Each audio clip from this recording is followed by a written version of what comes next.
विश्वाद्यं विश्ववीर्यं निर्भयं पंचवक्त्रं त्रिनेत्रं देवं सदा परिभवग्नमभिष्टदोहं तीर्थास्पदं शिवविरञ्चिनुतं शरण्यं भृत्यार्थिहं प्रणतपालभातिपूर्णम् वन्दे महापुरुष ते चरणारविन्दं वन्दे महापुरुष ते चरणारविन्दं मेरा मुझ में कुछ नहीं जो कुछ है गुरु तो तेरा तुझको सौंप दे क्या लागे मोह, क्या लागे मोह। परमाराध्य संत सद्गुरु महर्षि वेंकट परमहंस महाराज के श्री चरणों में अनंत बार नमन। पूज्य स्वामी सुरेंद्र बाबा के श्री चरणों में बार बार नमन। पूज्य दिनेश बाबा के चरणों में बार बार नमन। हमारे जितने भी गुरु भाई हैं, मुझे नाम ज्ञात नहीं होने के कारण मैं सभी को बार बार नमन करता हूँ। पुनः ईश्वर के ही अनंत रूपों में इस सत्संग हॉल में बैठे हुए तमाम सत्संग प्रेमियों को मेरा बार बार नमन है। हम सबों को पवित्र ग्रंथ वेद, उपनिषद, गीता, महाभारत, रामचरितमानस से साधु संतों के द्वारा सुनाया जाता है कि क्या करना चाहिए, हम सबों को क्या करना चाहिए, क्या उत्तम है, हमारा लक्ष्य क्या है और वास्तव में हमको करना भी क्या चाहिए, क्या करने के लिए है, हमारा लक्ष्य क्या है। क्या जो लक्ष्य है वह नहीं कर रहे हैं, हमारा जो धर्म है क्या वह नहीं कर रहे हैं। तो साधु संत हम सबों को प्रेरणा देते हैं, इसलिए कि वह प्रमादी ना हो। और उसमें भी सभी को, स्त्री पुरुष जो भी है, सभी को यह ज्ञान देते हैं। माताएं को कैसे रहना चाहिए, पुरुषों को कैसे रहना चाहिए।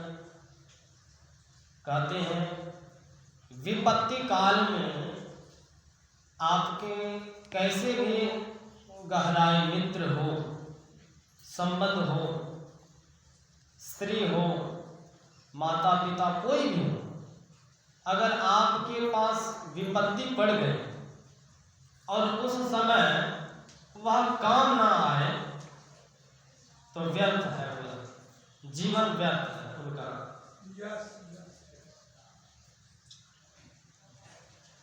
वह उनकी कीर्ति अपकीर्ति में बदले, उनकी अच्छी कीर्ति नहीं होगी, अपकीर्ति फैलेगी। कहते हैं हमारी जो माताएं हैं उनको किस तरह रहना चाहिए, इस पवित्र ग्रंथ से बताया जा रहा है कि वह उत्तम प्रकार की जो माताएं होती है, अर्थात पति की जो पत्नी होती है अर्धांगिनी, वह ऐसी होनी चाहिए कि वह पति के अलावे किसी को दृष्टिपात नहीं करे। तो कैसे, तो व्यवहारिकता कैसे हो, घूंघट के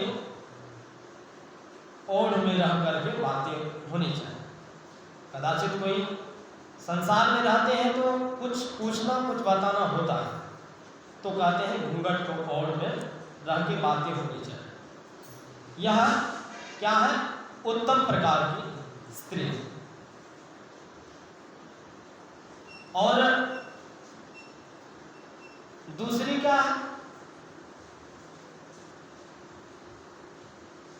दूसरी यह है, दूसरे नंबर कि वह देखे, दूसरे पुरुष को देखे, दृष्टिपात करे, परंतु उनको क्या समझे?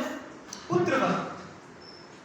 पुत्रवत, जो जैसे आयु की है, वह छोटे आयु के लोग हैं तो उनको पुत्र, भाई, बड़े आयु के हैं तो पिता तुल्य, चाचा तुल्य आदि, ऐसा समझना चाहिए। परंतु जो स्त्री ऐसे नहीं है, मैं पूरा व्याख्या नहीं करूं क्योंकि बहुत कम समय है, इसीलिए शॉर्ट करूंगा कि जब कोई स्त्री अपने पति से छल करती है तो क्या परिणाम होता है? तो कहते हैं कि कितने हजार वर्ष करोड़ रौरव नरक में पड़ता है। रौरव नरक क्या है? बोल दिए, हम लोग सुन लिए। क्या है रौरव नरक? वहां रौरव एक नरक है जहां की हमारे बुरे कर्मों के माध्यम से वहां ले जाया जाता है और वहां धकेल दिया जाता है। क्या होता है वहां धकेलने के बाद? वहां रूरू नाम का एक पिल्लू होता है। रूरू नाम का पिल्लू होता है, लंबे लंबे पिल्लू होते हैं और उनके ऐसे ऐसे दांत हैं नोकीले कि वह मांस खाते हैं। हमारे शरीर में एक तरफ से घुसते हैं, मांस खाते खाते खोदन करते करते दूसरे तरफ निकलते हैं और वह व्यक्ति चिल्लाते हैं, कराह करते हैं, हाय हाय करते हैं, परंतु वहां कोई नहीं। पूरे पिल्लू के ढेर वहां संसार, वहां जो है नर्क, उन्हीं का नर्क है, पिल्लू ही पिल्लू। उसमें आप एक को धकेला जाएगा तो क्या होगा? एक तरफ से घुसता है, दूसरे तरफ से मांस खाते खाते निकलता है, उधर से घुसता है तो दूसरे तरफ से निकलता है। ऐसे कर करके क्या करता है? शरीर को चलनी जैसे बना देता है। जिस तरह चलनी बहुत छिद्र छिद्र होती है, हम लोग आटा चाहते हैं, उसी तरह बड़े बड़े छिद्र वाले शरीर को खाली हड्डी बच जाती है। सब मांस खा खा के हड्डी बना देते हैं, हड्डी बस कंकाल बच जाता है। उसी का नाम है रौरव नरक। फिर कहते हैं अगर अपने ही परिवार को परिवार समझे, अपने समझे, दूसरे को कुछ नहीं समझे, दूसरे चाहे गड्ढे में जाए, कहीं जाए जहन्नम में, ऐसे सोचते हैं लोग। हमें तो अपने से लेना है, दूसरे से क्या? जो ऐसे सोचते हैं, दूसरे को देख के गाल फुलाते हैं, उनसे कोई लेना देना ना, अपने को देख करके बहुत खुश होते हैं, हर्षित होते हैं। तो ऐसे व्यक्ति चाहते हैं कि उनके घर में आग लगे, कि बच्चा कैसे कुछ हो, हमारे परिवार ठीक रहे। ऐसे व्यक्ति क्या होता है? कुंभीपात नरक में जाते हैं। कुंभीपात नरक क्या है? बस भागवत महापुराण में लिखा है कि कुंभीपात एक ऐसा खतरनाक नरक है कि उसको वहां यमराज ले जाके, यमराज का दूत और धकेल देता है। धकेल देता है तो क्या होता है? वहां बड़े बड़े कढ़ाई, यानी कढ़ाई ही है, बड़े बड़े कढ़ाई, तो वहां उसको धकेला जाता है। धकेल दिया जाता है तो क्या होता है? बहुत बड़े बड़े कढ़ाई खौलते हुए तेल में उसको तलते हैं, जैसे पकोड़े को तलते हैं हम लोग, छांकते हैं, उस तरह छांकते हैं। क्या होता है? वह पकोड़े के जैसा फूल जाते हैं शरीर से। वही उसी का नाम है हाय हाय चिल्लाते हैं। लेकिन सबसे दुर्भाग्य बात यह है कि वह मरते नहीं, खाली कष्ट भोगते हैं, यातना दिया जाता है। क्यों? क्योंकि उनको यातना शरीर मिला है।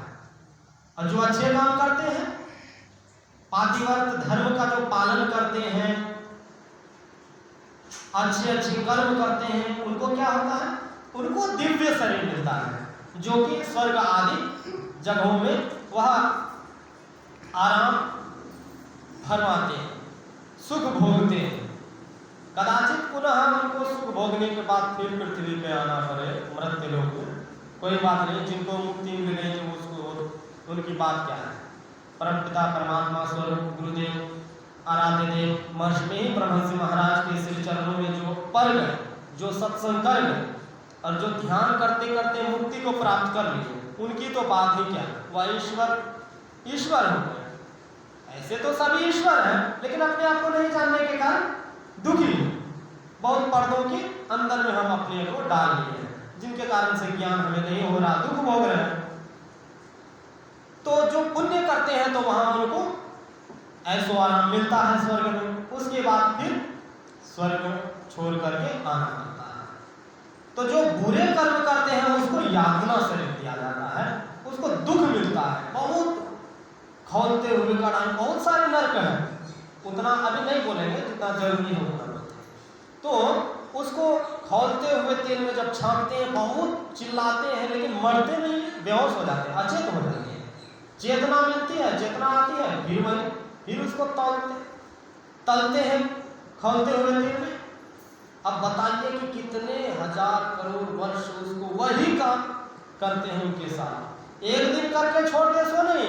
हम लोग यहाँ चोरी करते हैं, किसी का भुट्टा चुराते हैं, किसी का दुकान में डाका डालते हैं, तो एक दिन बांध के मारेंगे और पंचायती बैठाएंगे, बहुत पीटेंगे, कच्चा कच्ची मुट्ठा बांध के बोलेंगे अच्छा भाई छोड़ दो, शरीर से खून निकलने लगा, अब नहीं करेंगे।